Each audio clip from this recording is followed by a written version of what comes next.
Cordial saludos, estimados estudiantes, espero que se encuentren bien. En nuestra clase de bioestadística vamos a hablar el día de hoy sobre unos conceptos básicos que son fundamentales y hace parte de la base o de la herramienta para que ustedes lo tengan en cuenta durante todo el proceso. Entre ellos está la población. La población, en pocas palabras, es la colección de todas las posibles mediciones u observaciones que se pueden hacer de una variable bajo estudio. ¿Esto qué quiere decir? Normalmente la población de estudio, o digamos, es a quién se le va a tomar la muestra, a quién se le va a realizar. Por eso es tan importante que cuando uno hace su trabajo de grado tenga muy en cuenta quién va a ser esa población. O sea, ese grupo de personas o esa comunidad o ese conjunto de individuos que le van a dar los resultados que usted requiere.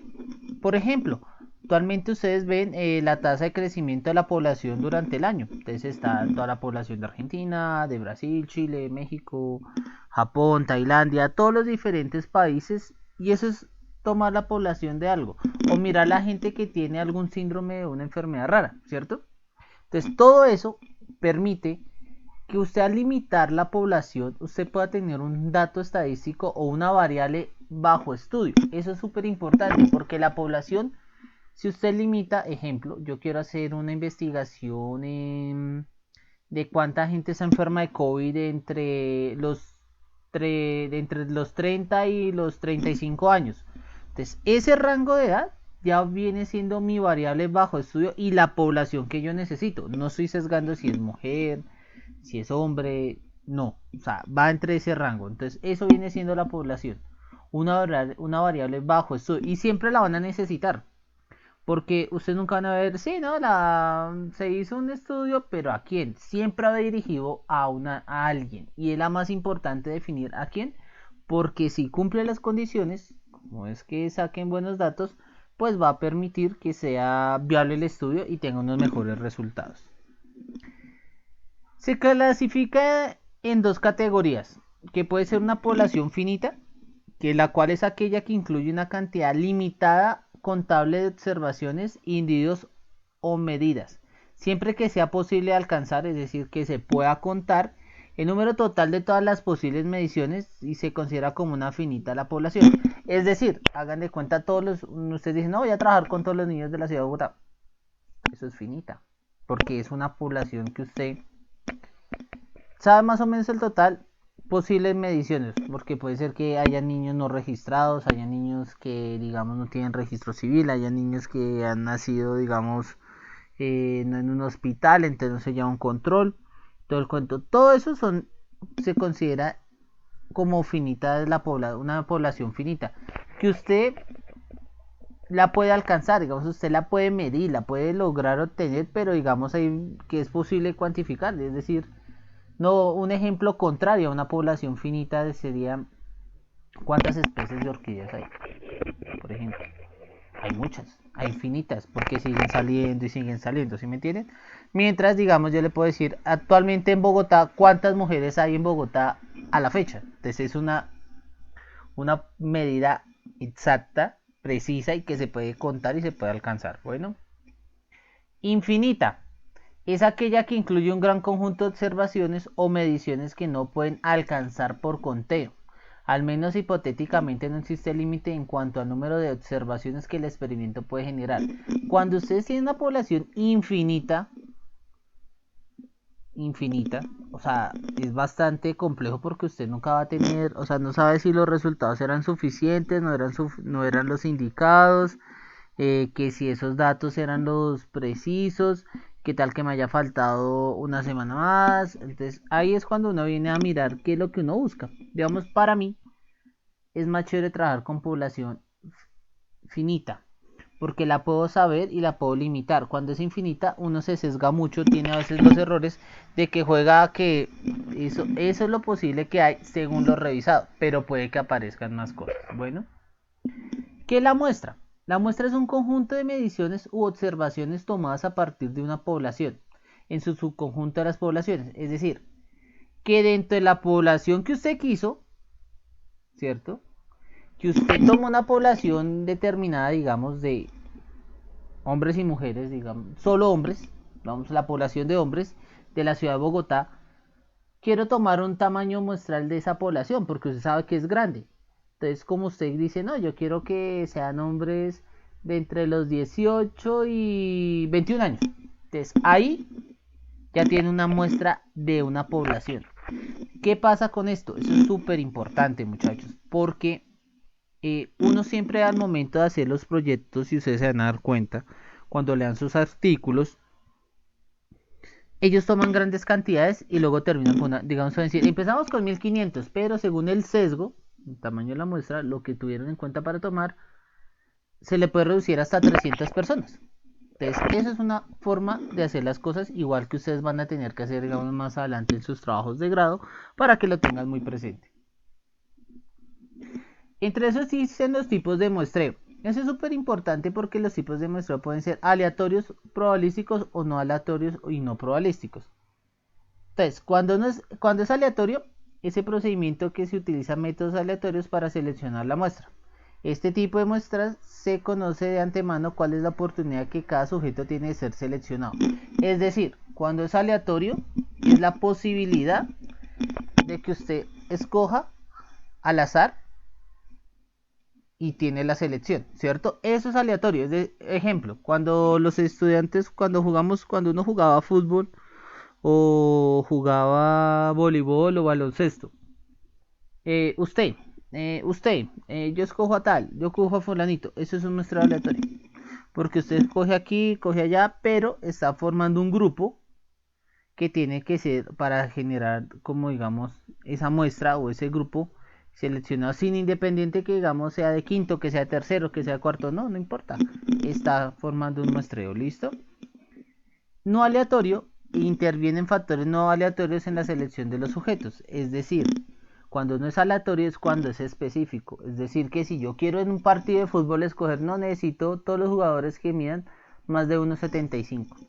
Eso ya no es aleatorio, porque no se tiene en cuenta al que mida menos de 1,75, al que mida más, si es hombre o mujer. Entonces, cuando no es aleatorio, entonces la selección se vuelve más específica.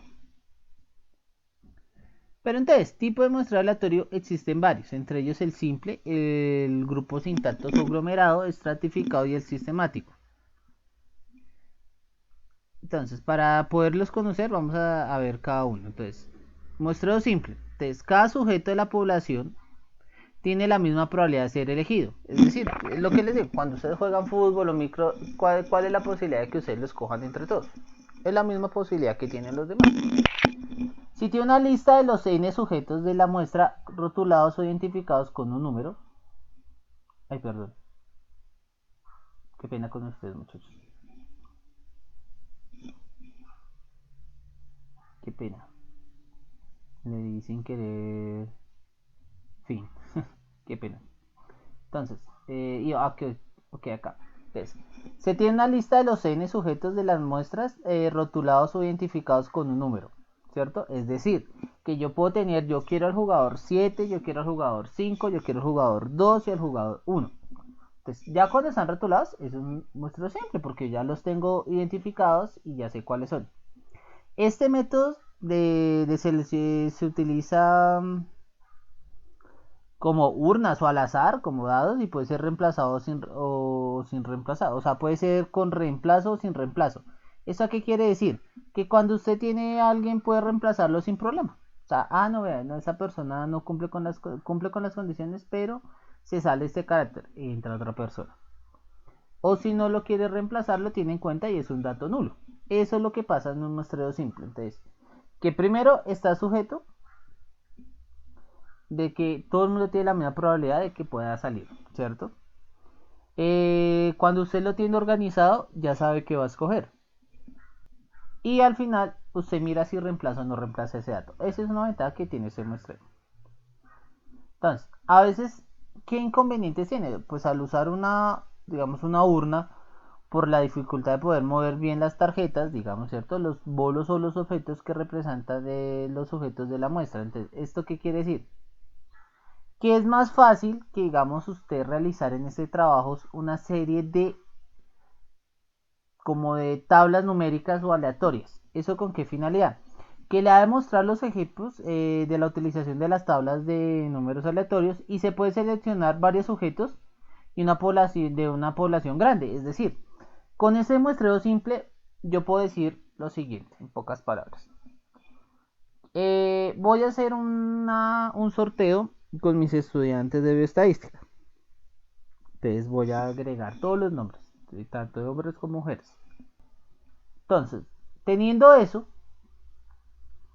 yo puedo hacer al azar y puedo empezar a escoger, bueno, hay hombres y mujeres, entonces, ¿qué probabilidad hay de que saque una mujer?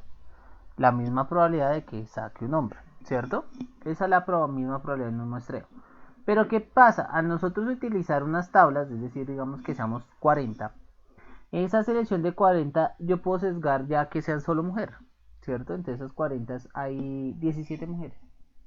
Entonces ya limité mi población, fueron 50, pero la limité solo mujeres siendo 17. Y entre esas 17 va a ser las ganadoras, ¿cierto? Ese es un muestreo simple, que no tiene nada más que hacer. Se puede también utilizar una calculadora o computadora que genere números aleatorios. O sea, se pueden utilizar un Excel y, ay, me tocó el 10, ay, no me tocó el 5, ay, el listado no sé qué.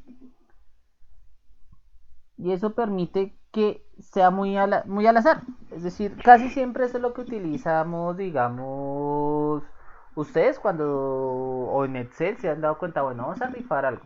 Y usted coloca el número y les da un valor a alguien y puede salir aleatorio. Es eso.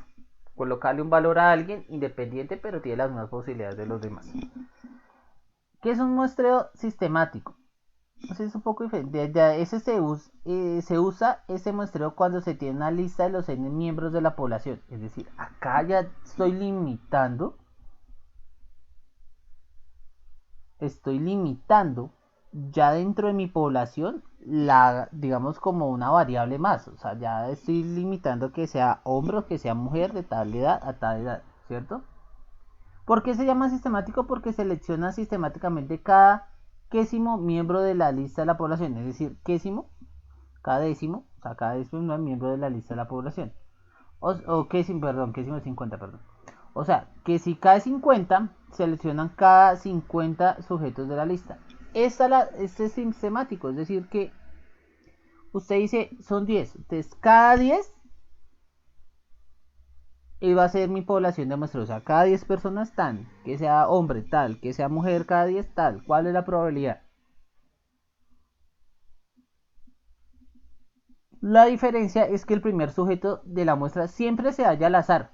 Es decir, siempre va a ser uno saca el papelito y, cubides.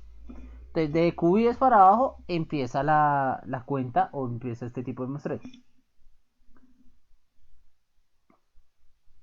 Entonces, un ejemplo. N es de 15.000, ¿cierto? Se desea seleccionar una muestra que represente el 2% de la población. Es decir, que es 15.000 por 0.2% viene siendo 300 personas. Por tanto, el N es de 300 personas.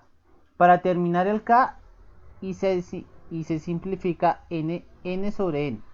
Entonces, el denominador de la fracción anterior representa K. Entonces, N es el número, o sea, el número de la población y N es nuestra población grande. Entonces, N mayúscula es la población, N minúscula es la muestra. ¿Listo? Entonces, K es N de la muestra sobre N de la población. Entonces, en este caso, 300 sobre 15.000 es igual a un 50. Entonces, si, como ven que el número de la fracción es 1, o sea, la posibilidad de que salga, ¿cierto? Que la población seleccione el 2% es de unas 50 personas. O sea, es decir, que cada 50 personas vamos a obtener o vamos a escoger a la persona para que represente ese 2% de la población. Entonces, continuamos. Entonces, el N es 15.000, la muestra es 300 y el K es 500, ¿cierto? Es 50, perdón. Entonces, seleccionamos al azar el primer sujeto de la muestra entre 1 y K, ¿cierto? Supongo que seleccionamos el sujeto número 37, el de la lista. Entonces, el segundo sujeto de la muestra será el 50º sujeto después del primero, o sea 37 más 50, es decir, el 87. Es decir, siempre se va a sumar el número. Como son 15.000, entonces usted qué van a hacer. Van a coger el n, acuérdense que la población que son los 15.000, el n minúscula es la muestra y k es el muestreo sistemático. Entonces devolvámonos 5 para que les quede k. Entonces, para determinar k, que viene siendo k, entonces vamos a irnos un poco más atrás. Y k es el se llama sistemático porque selecciona sistemáticamente cada quésimo miembro. O sea, ¿cuál es el quésimo miembro? Acá, ¿cuánto es ese miembro? ¿Listo? Acuérdense, esos k solo se ve para el muestreo sistemático. Tranquilo que esto los vamos a ir revisando paso a paso. Bueno, entonces, ¿qué pasa? Entonces, el segundo sujeto se cuenta desde el primero que fue al azar más los 50 y así sucesivamente. El tercer sujeto es sumar 87 más 50 y así sucesivamente. Se continúa seleccionando los demás sujetos cada 50 hasta completar los 300 sujetos de la muestra. Es decir, lo cansón de eso es que usted tiene que completar 300 personas haciendo esto. O sea, es decir, eso es un proceso bastante largo. Imagínese usted coge una población de 25.000 personas y quiere hacerle un muestreo sistemático. Pues obvio, hay un Excel que le puede ayudar, que le puede decir cada 50 está el paciente, ¿cierto? Pero cuando las bases están incompletas, cuando usted no encuentra a nadie, cuando usted no encuentra a la persona que le puede colaborar o la persona que le puede ayudar, eso sí son cosas que, digamos, uno mira y hay que tener muy en cuenta al momento de hacer el estudio. ¿Por qué? Porque usted tiene que, o sea, yo siempre le digo a mis estudiantes que al momento de hacer un muestreo o escoger la muestra, tenga en cuenta si es fácil de conseguirla. Porque hay gente que se mete en una berraca que voy a conseguir gente desplazada del Chocó, ¿cierto? Vaya y busque cuánta gente desplazada de Chocó hay en Colombia. Pero ¿de qué parte de Chocó? ¿Todo Chocó? ¿De Quibdó? ¿De Apartadó? ¿De alguno de esos lugares que es, digamos, de conflicto armado? ¿De qué lado? ¿Cierto? Entonces, si uno lo va limitando más, la posibilidad de hacer un muestreo sistemático se reduce más fácil. Porque, digamos, si son 100 personas, cada 10 personas, es decir, que usted le van a salir 5 personas para su estudio, ¿cierto? Inclusive hasta menos. Entonces, esa es una forma para que lo tengan en cuenta. Bueno, en muestreos simple o sistemático podrían no ser representativos de la población, debido a que se supone que hay una lista para ordenar alfabéticamente, pero puede existir las probabilidades de que salga quién puede ser el primero o quién puede ser el último de la lista. Esas son cosas que, digamos, son variables que uno a veces no puede manejar. Porque usted le dan una lista, pero si no está actualizada, entonces el primero puede terminar siendo el décimo. O el último puede terminar siendo el del grupo de la mitad. Porque eso pasa, cuando uno hace el levantamiento de muestras se da cuenta que hay muchos errores. Entonces, esas son cosas que pasan tanto en un muestreo simple como un sistemático. O sea, la posibilidad de que salga algo, o sea, salgan al azar, es mucha. Porque, ¿qué posibilidad hay? Esa es una pregunta. ¿Qué posibilidad hay de que salgan dos hermanos en la lista? O sea, o que salgan los dos a la vez. O sea, hay la probabilidad dependiendo qué tal que por el apellido, pero qué tal que no alcance sino a uno, o qué tal no entren los dos. Esas son cosas que pasan en ese tipo de muestreos. Bueno, ¿qué se recomienda? Que la lista de la población debe estar organizada aleatoriamente, es decir, déjenla al azar, o sea, no la organicen alfabéticamente, no la organicen, digamos, por edades, nada, déjenla tal cual como se la entregaron. Eso es con lo que a veces se llama como tablas vírgenes, que no son tocadas, y entonces esas tablas vírgenes lo que usted hace es como, ok, empieza a hacer esos muestreos simples o sistemáticos, y cada quien miramos a ver cuál me sale. Entonces uno le puede salir más mujeres, más hombres, o le sale equitativo. Eso depende de muchos factores. Entonces, a eso es lo que les digo. Si se utiliza una lista alfabética, se debe asegurar que esté libre de sesgo. Que no sea que no sea el hermano con la hermana cerca, no, nada, eso no importa, es como caiga, es como dan la lista de la universidad, la dan alfabéticamente, pero si llega alguien más, toca meterlo en su punto que al final de la lista, una de dos, ¿listo? Entonces, el muestreo sistemático es más conveniente que el muestreo simple cuando se tiene una lista de población. Cuando nosotros ya tenemos una población, claro, si ganó, es un muestreo sistemático. ¿Por qué? Porque usted puede hacerlo y tiene la referencia. Digamos, si sus trabajos van dirigidos a estudiantes de la universidad, pues obviamente usted ya tiene listado, entonces va a ser un muestreo sistemático. No es siempre fácil obtener como el ejemplo, tener las listas porque esos son muy sesgados. Si usted quisiera trabajar para muchas empresas o quiere mirar una empresa en común, pues le va a pasar que no va a tener la opción de poderla encontrar porque esos datos son muy místicos, muy misteriosos. Muy misteriosos lo que quiere decir es que son difíciles de conseguir, o sea, no los sueltan muy fácil las empresas. Y a veces se torna un poco cansón la fracción de K en decimales, porque a veces le puede salir usted 0,7, 0, entonces es un poco cansón a veces. Se usan muestreos sistemáticos cuando el proceso de selección es más fácil que el muestreo simple. Obvio, porque si el muestreo simple usted lo escogió al azar, mientras el sistemático tiene una base y usted no lo va a sesgar, sino simplemente la coge y empieza a arrancar. No le toca hacer como un campo un poco más extendioso que el muestreo simple. Cuando K sea decimal, quizás conviene usar mejor el muestreo simple. ¿Por qué? Porque hay variaciones muy fuertes o en la estadística o en la relación puede permitir que, ¿cómo les digo para que me entiendan? Porque entonces conviene, para que me entiendan. Si ustedes cogieran ese decimal, eso le implica que usted tiene que coger de ese listado cada número determinado de personas. Pero, por ejemplo, si usted no le alcanza sino a coger 3 personas con esa cantidad de listado, pues es más fácil hacer un muestreo simple, debido a que no tiene ese sesgo de que tiene que ser muy ordenado y todo el cuento. Usted simplemente dice, no, la gente que tenga esa edad de esta lista, por favor, venga. Y ya, ese es un muestreo simple. A diferencia de sistemático, porque si usted coge el K decimal, pues le va a tocar hacer unos saltos de cada quien. Es decir, se va a perder la recolección de información, la puede perder hasta que complete ese tamaño de muestra, porque si no, le da la misma. Porque si usted, digamos, dice mi tamaño de muestra son 100 personas y esas 100 personas por sistemático le salieron 4, pues eso no es una muestra, no es un tamaño de muestra representativo, porque no nos va a querer decir nada de 4 de 100 personas solo tomar 4. Entonces ahí es mejor simple, es un muestreo simple para poder asimismo tener unos mejores resultados. Existe otro tipo de muestreo que es el estratificado. De los muestreos anteriores asumen que la población es homogénea, es decir, que es igual, es constante. En este caso, la población puede ser heterogénea y consiste en que de su variación su población es su estratos. Es decir, acá uno puede estratificado, uno ya mira lo que es clase social, por nivel educativo.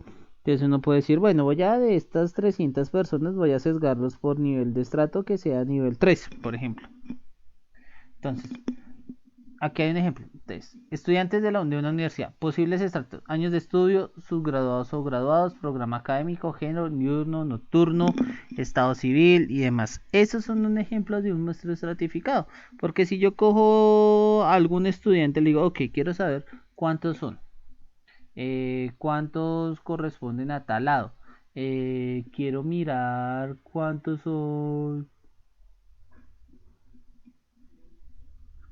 son, digamos, de la localidad de Kennedy, por ejemplo.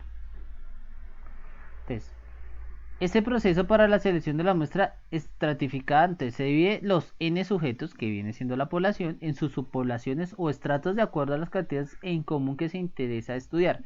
¿Qué son esas características? Las variables. Las variables que usted quiere decirme, ay, profe, yo en este grupo poblacional lo subdividí por todos los hombres que tengan cabello corto y las mujeres que tengan el cabello largo hasta la cintura.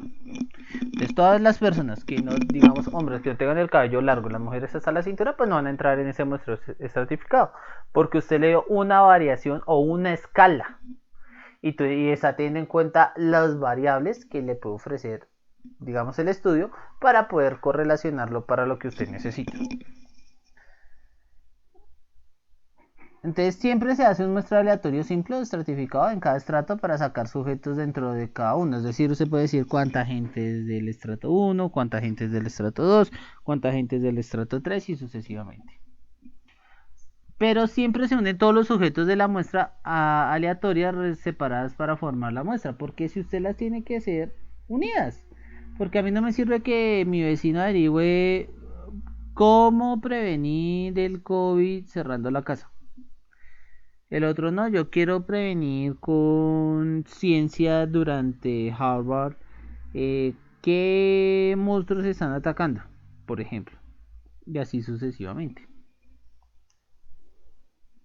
Entonces, ¿qué pasa? La muestra seleccionada dentro de cada estrato puede ser la misma para todos los estratos o puede ser proporcional a cada subpoblación.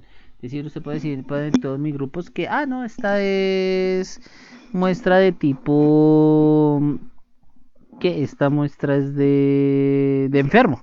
Es una muestra de una gota gruesa de malaria, por ejemplo, ¿sí? Entonces usted puede decir, toda la gente que venga por gota gruesa de malaria, entonces el señor va y dice, no, sí, yo tengo malaria, pero entonces no tiene malaria. Entonces esas son cosas que ustedes tienen que tener en cuenta cuando miren ese tipo de muestreos. Entonces en algunos casos este muestreo es más eficiente que los métodos anteriores porque garantiza representación de las características que se interesa el estudiar. Es decir, este muestreo estratificado me va a permitir decir, oiga, yo hice la encuesta, pero todo este estudio me está permitiendo llegar a una meta o un objetivo y a estudiar, digamos, o proporcionarle la subpoblación a estudiar, ¿cierto? O sea, que digamos, ¿no? Que del salón de clase todos los que iban en negativa. Entonces, dicen, no, yo vivo en negativa, entonces de esos, digamos, de ustedes, digamos que fueran 40, de esos 40 solo 10 vienen en negativa. Entonces, ese es un muestreo estratificado. Pero no solo es esta la razón principal. Entonces, tengan en cuenta que el muestreo simple tiende a distribuirse proporcionalmente. En el muestreo estratificado, los estratos son heterogéneos, aumenta la presión estadística. Esto es muy deseable cuando se va a determinar el proceso de selección de la muestra. ¿Por qué? Cuando el estrato son heterogéneos, es decir, que tengo más garantía de que haya más resultados y más, digamos, va a confirmar muchas cosas. Es decir, que usted va con alguien de viaje y empieza a mirar, oiga, no, pero mire, el cambio de clima me está afectando a mí también. Entonces esos son factores y empieza a escribirlos y empieza a darse cuenta de, digamos, de ese proceso de selección de la muestra. Disminuye la variación de distribución muestral, sí, claro, y utiliza los resultados son más precisos, claro, porque usted ya lo tiene más clasificado, tiene una base de datos clasificada y eso va a ayudar bastante para que usted mire, pueda realizar las cosas, pueda entender mejor, pueda, digamos, distribuir las cosas un poco más fácil y ustedes se van a dar cuenta de eso. Cuando ustedes vean las tablas de sus trabajos de investigación, se van a dar cuenta que ellos tienen un orden, tienen una razón de por qué sacar esas cosas. Y eso es esto, que usted mire, vea, este trabajo es como estratificado, es simple. No es estratificado porque tuvieron esas variables como muy fijas. Porque a veces no lo dicen porque asumen que uno lo sabe. Pero esa es la idea, que ustedes nos digan, oiga, sí, esto es o no es. ¿Listo? Y tenemos el muestreo conglomerado o grupos intactos, el cual a veces no se puede seleccionar sujetos individuales de una población, sino se tienen que hacer grupos. Por ejemplo, grupos de niñas menores de 5 años. ¿Por qué grupos de niñas? Porque las niñas no pueden estar sin sus mamitas. Entonces, o no las deben, o son personas, digamos, que todavía no pueden responder con una lógica adecuada, entonces necesitan ayuda. Eso, por ejemplo, es un muestreo conglomerado, que también ayuda y, digamos, no se pueden separar porque tienen que estar juntos. Digamos que, digamos, las arañas. Que usted quiere hacer la clasificación de varias arañas, pero es que las arañas hay varios grupos. Entonces usted no la puede sacar de ese grupo porque es la característica principal. Un ejemplo de eso, estudiantes en salones de clase, estudiantes en escuela de un distrito. En este caso, los conglomerados y los no individuos son los que se han seleccionado aleatoriamente de la población de conglomeración.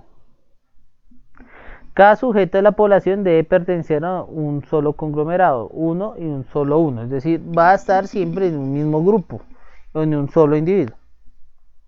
Los conglomerados pueden tener diferente número de sujetos, es decir, puede ser 1, 3, 10, 20, 40, darse en cualquier nombre como tal. Entonces, se divide los n sujetos en varios conglomerados, de manera que cada conglomerado sea representativo de la población. Después se obtiene una muestra aleatoria de los conglomerados y se estudia todos los sujetos que los conglomerados seleccionan. Digamos, puede ser los sujetos que sean varias mujeres, que sean con hombres, que sean niños, que sean niñas, que tiene el pelo largo, que tiene el pelo corto, que tiene la piel morena, el otro tiene la piel blanca. Todo eso son cosas que pueden entrar a este tipo de muestreos. Es decir, ejemplo, el director de una escuela elemental desea conocer la opinión de los padres sobre los servicios de consejería que se ofrecen en la escuela. ¿Va dirigido a los papás? Todos los papás, solo el que sea papá puede participar. Entonces, decide que la muestra debe ser 750. Sabe que los grupos promedios de estudiantes son 26, así que seleccionan 29 grupos de tercero, 4 de quinto y quinto grado, ¿cierto? Entonces, son 750 sobre el promedio de estudiantes, que es 26, eso es igual a 28,5, tirando 1 aquí en esta parte lo tiene que aproximar. Entonces, se puede ver dificultades en esos ejemplos cuando se utiliza muestreos simples, sistemáticos o estratificados. Hay esos errores, porque ustedes, digamos, al no sesgarlo cada vez más, es más difícil, digamos, tener unos buenos resultados.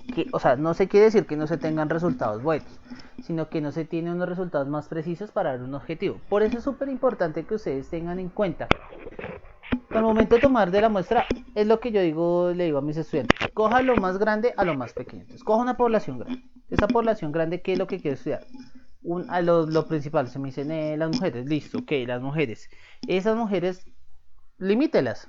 Voy a trabajar de 1 a 85, 99 años. No, las quiero de 22 a 13, de 22 a 25. Ok, entonces todas las de ese grupo de 22 a 25 y que sean, digamos, alguna cualidad así, que sean morenas. Entonces todas las personas morenas, mujer morena de 22 a 25 años, ese es mi muestreo aglomerado, porque solo voy a trabajar con esas personas y voy a tener unos datos un poco más certeros y concisos con respecto. Este método tiende a ser menos eficiente que el simple sistemático estratificado. Para subsanar esto requiere una muestra muy grande, eso sí es verdad. Usted, porque como se limita tanto, se le recomienda que usted tenga unas muestras bastante altas, o sea, que tenga alrededor de 1000 personas o de 500 personas, como para que el estudio sea viable y no tenga ese problema. Se considera una muestra grande si es mayor o igual a 30 sujetos. O sea, ya que usted tenga y obtenga 30 sujetos con la condición ilimitante que usted quiere, ya es bastante. Digamos, una de las características que uno más utiliza a veces para dar ejemplo, las personas que usan gafas. Es decir, ¿cuántas personas usan gafas en su salón? Literalmente. O que debería usar gafas. No, digamos, ahorita me pueden decir todos. Yo listo, todos la utilizan. Y el otro que se escapó, no, ese no la trajo, pero ese sí utiliza porque no ve nada, ¿cierto? Entonces, ese es el muestreo que yo puedo tener y puede ser grande. Entonces, es importante que los tamaños de la muestra en estos muestreos conglomerados sean amplios y que usted, digamos, así pueda tener mejor información. Pero, ¿qué es la ventaja de este? Uno lo puede utilizar en varias etapas. Entonces, primero usted puede, digamos, limitar el área, ¿cierto? El área geográfica, hacer un cuestionario de cómo está distribuida. Luego selecciona la región y luego selecciona las calles. Y finalmente se encuentra todas las selecciones en los bloques, es decir, lo va reduciendo, es lo que les digo, empiezan de mayor a lo más chiquito y eso les ayuda, digamos, bastante al momento de realizar varios trabajos. Pero existen muestreos no aleatorios, digamos, como el juicio, la opinión de la investigación del sujeto, los voluntariados y las conveniencias. ¿Eso qué quiere decir? Yo no puedo hacer un muestreo sobre una opinión o sobre un juicio, sobre un tema, porque eso es muy relativo. Yo no le puedo medir la palabra o no puedo medir eso en el buen sentido de que usted piensa diferente a mí, ¿cierto? Y eso no es medible, porque es su forma de pensar y es su concepción de lo que usted piensa. Entonces, ese muestreo no aleatorio hace referencia a eso. No hay tal como muestreos casi aleatorios o la muestra es aleatoria, no le dice eso que es semi aleatorio. No, o eso no es. O es al azar o no es al azar. O usted le cae cara o le cae sello. Eso es así de fácil. Entonces, cuando hablamos del juicio del investigador o el sujeto del investigador decide de acuerdo a su experiencia y su juicio, la muestra que mejor podría usar. Es decir, usted puede, como investigador, decir, no, yo puedo, a conveniencias nosotros le decimos, no, yo voy a trabajar en mi estudio de las mujeres que hay en los grupos de segundo y tercero de 19 años, por ejemplo. Entonces usted dice, uy, ¿cómo así? Lo limitó bastante y eso no lo puede hacer porque pues uno es su opinión y considera que con esa escala le puede ir mejor.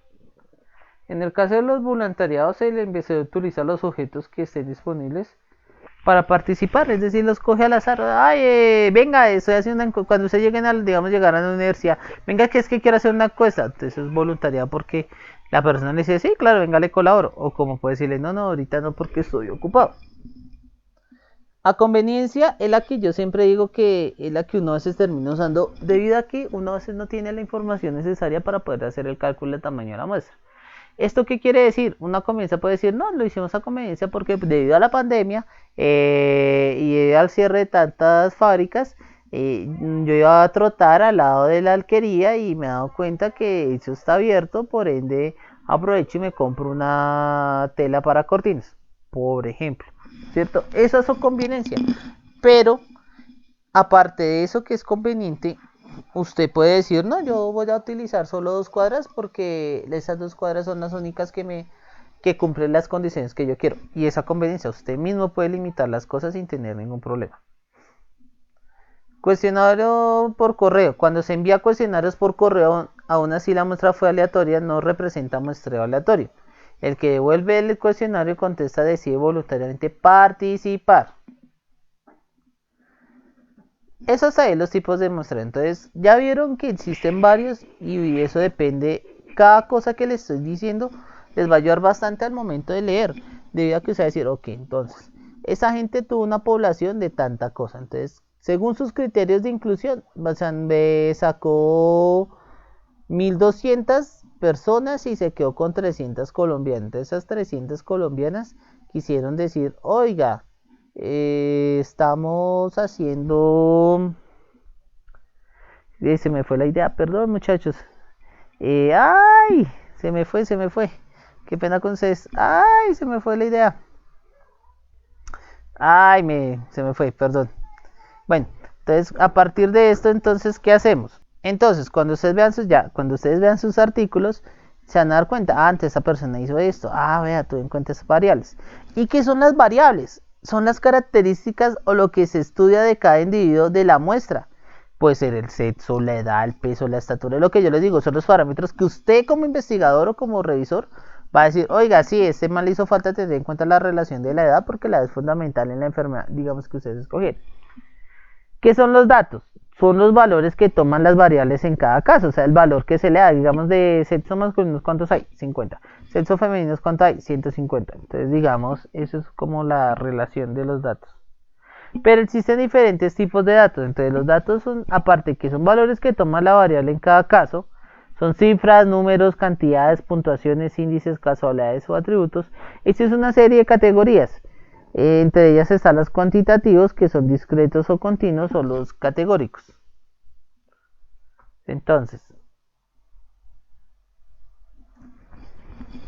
tipo de variables, discretas y continuas. Entonces, cuando una variable, para que les quede claro, se caracteriza bajo, o sea, una variable es cualquier característica bajo estudio que puede tomar distintos valores numéricos. Es decir, yo le puedo decir cuántos hombres hay, cuántas mujeres hay, cuántas tienen pelo corto, cuántas no tienen pelo corto, cuántos usan gafas, cuántos no usan gafas. ¿Listo? Variables discretas. Entonces, cuando es una variable discreta que únicamente puede asumir valores que son cantidades enteras. Es decir, que no, o sea, son precisas. Hombre o mujer. ¿Cuántos hombres? ¿Cuántas mujeres? Variables continuas, que puede asumir valores fraccionarios o intermediarios entre dos valores que representen cantidades enteras. Es decir, usted puede decir, no, es que yo uso media gafa, medio lente porque de contacto, debido a que yo no veía bien por un ojito. ¿Cierto? Son variables continuas porque hay más de dos valores. ¿Por qué? Porque voy a tener la que tenga solo un lente de contacto, la que tenga los dos lentes de contacto y la que no tenga lentes de contacto. Entonces, esos son variables continuas. Existen las escalas de la variable, entonces las variables pueden ser nominales y esto, bueno, nominales, ordinales, intervalos y razón. Entonces, cada nivel de la escala presupone las mismas características del nivel anterior más otras que se añaden a este nivel. Es decir, que ustedes ya saben qué tipo de estudio es, ¿cierto?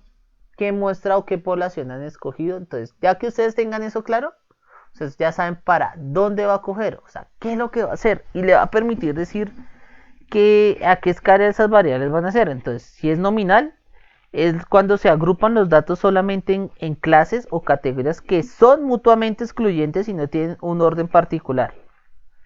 Ejemplo, variables categóricas como el género, la religión y el partido político. Ordinales. Se agrupan los datos en categorías que tienen un orden específico, pero no se puede diferenciar entre sí la magnitud o el alcance de los valores de distintas categorías. Perdón. Ejemplo, variables categóricas tales como clase social, minerales de acuerdo al tipo de resistencia, grado de agresividad, poco, muy fuerte, no agresivo, esos son ordinales.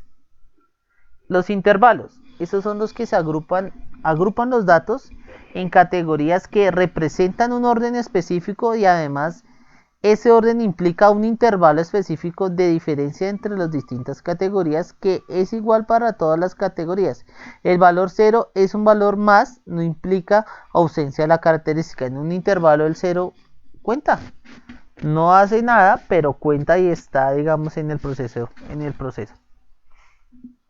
Ejemplo, variables cuantitativas tales como temperatura y consciente intelectual, porque el consciente intelectual cuando ustedes se lo miden es por medio de un examen, le puede decir su consciente intelectual es de 50, es de 40, es de 60, depende de su nivel de aprendizaje, cómo lo maneje para esto. Tenemos la razón, que la cual agrupa los datos en categorías que representen un orden específico en el cual las diferencias entre las distintas categorías son iguales para todas las categorías y además el 0 implica la ausencia de la característica, es decir, si yo estoy mirando quién usa gafas y quién no, entonces gafas 1 sin gafas 0, es decir, 0 es las personas que no usan gafas. Ese es un buen ejemplo. Entonces, y tenemos las variables, o sea, tenemos el peso, la estatura de la, o sea, usted pesa tanto o es más gordo o es más flaco, una de dos, esa es sí o no. Listo, muchachos. Entonces, a partir de esto, ¿qué encontramos? Que hay dos tipos de estadísticas que van a estar como ligadas y nos van a estar rigiendo. La estadística diferencial, la cual a partir de métodos y procedimientos derivados de una muestra sacan conclusiones generales para toda la población. Es decir, que usted puede sacar gráficos, los elementos que utiliza son gráficos, tablas, valores numéricos, resúmenes, frecuencias, tabloides, pero de una población grande, o sea, no la tiene limitada, o sea, es decir, la saca una parte, digamos, coge una sección y le dice, voy a coger 100 personas de esta población y esas 100 personas es el reflejo de toda la población y puede ser que sea mentira, como puede ser que sea verdad. A diferencia de la estadística descriptiva, la cual recolecta, presenta y caracteriza en conjunto de datos con el fin de describir apropiadamente las diversas características de ese conjunto. Es decir, la descriptiva sí se mete a fondo a mirar si cumple o no cumple, que si hace esto o no hace, que si es una derivada simple, que si hace es una desviación estándar, que entonces es un valor 0 y el cual puede ser eliminado, pero no creo porque por muchos factores hacen eso. Eso es la descriptiva, que utiliza la población, las variables, ya sea cuantitativas, cualitativas, hay un muestreo y hay un individuo. Entonces, esa es la diferencia que ustedes están enmarcando acá. Entonces, a modo de conclusión, tenemos que la estadística diferencial es la encargada de coger un grupo y generar el resultado a nombre de todos, ¿cierto? Por decirlo así.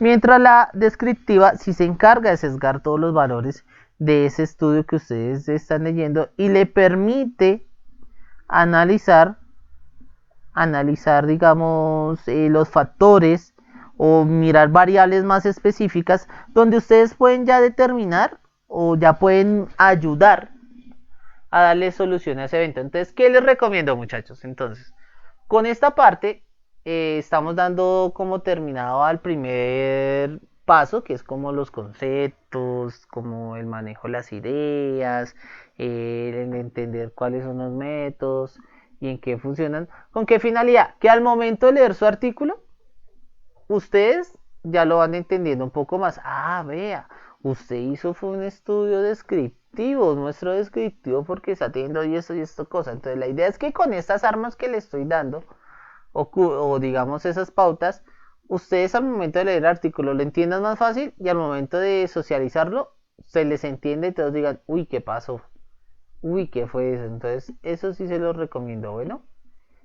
Muchachos, no siendo más, les deseo una excelente, les deseo un excelente día. Recuerden estudiar para el parcial que es la próxima semana. Va a ser por la plataforma, va a ser alrededor de 12 preguntas, no va a ser más. Obviamente yo les envío la presentación. Las presentaciones se las envía a la monitora o al monitor para que por favor las comparta con ustedes. Bueno, entonces les agradezco por su atención, espero que hayan atendido, ustedes ya saben, dudas, inquietudes, estoy pendiente. Muchachos, excelente día, que pasen muy buena tarde.